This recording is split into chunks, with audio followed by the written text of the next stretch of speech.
যুদ্ধক্ষেত্রে প্রতিদিন গর্জে উঠছে ক্ষেপণাস্ত্র, আকাশ কাঁপছে বিস্ফোরণের শব্দে। কিন্তু যুদ্ধের আরেকটি ফ্রন্টে চলছে এক ভিন্ন লড়াই, সেটি তথ্যের লড়াই। অভিযোগ উঠেছে যুক্তরাষ্ট্রের প্রতিরক্ষা দপ্তর পেন্টাগন ইরান যুদ্ধে মার্কিন সেনাদের প্রকৃত ক্ষয়ক্ষতির তথ্য জনসমক্ষে আনতে অনীহা দেখাচ্ছে। আর এই অভিযোগ ঘিরেই তৈরি হয়েছে নতুন রাজনৈতিক ঝড়। প্রতিবেদন অনুযায়ী ইরান যুদ্ধে নিহত মার্কিন সেনার সংখ্যা বেড়ে দাঁড়িয়েছে 18 জনে, আহত হয়েছেন প্রায় 430 জন সেনা সদস্য। তবে এই তথ্য প্রকাশ নিয়েও তৈরি হয়েছে বিতর্ক। সমালোচকদের দাবি, প্রকৃত পরিস্থিতি জনগণের কাছ থেকে আড়াল করার চেষ্টা চলছে, যাতে যুদ্ধের রাজনৈতিক মূল্য কমিয়ে দেখানো যায়।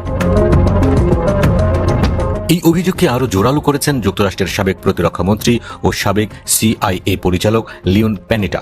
তার ভাষায়, জনগণের কাছ থেকে যুদ্ধের বাস্তব চিত্র গোপন করা শুধু দায়িত্বজ্ঞানহীন নয়, এটি অত্যন্ত লজ্জাজনক একটি পদক্ষেপ। তিনি বলেন, যুদ্ধের সময় সরকারের সবচেয়ে বড় দায়িত্ব হল সত্য তুলে ধরা, সেটি যতই। এদিকে ইরানের সঙ্গে সমঝোতার ভালো সম্ভাবনা রয়েছে বললেন ট্রাম্প।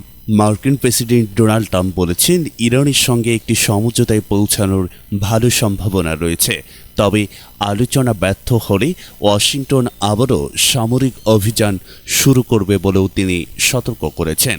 সোমবার 27 জুলাই সাংবাদিকদের সঙ্গে আলাপকালে ট্রাম্প বলেন, তারা আলোচনায় বসতে চায় এবং আমরা আলোচনা করছি, কী হয় দেখা যাক। একটি চুক্তি হওয়ার ভালো সম্ভাবনা আছে। তিনি আরও বলেন, আমরা যা করেছি তা না হলে তারা আমাদের সঙ্গে আলোচনায় বসতই না।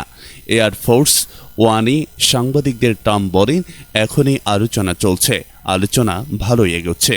আমার মনে হয় ইতিবাচক কিছু হওয়ার যথেষ্ট সম্ভাবনা রয়েছে।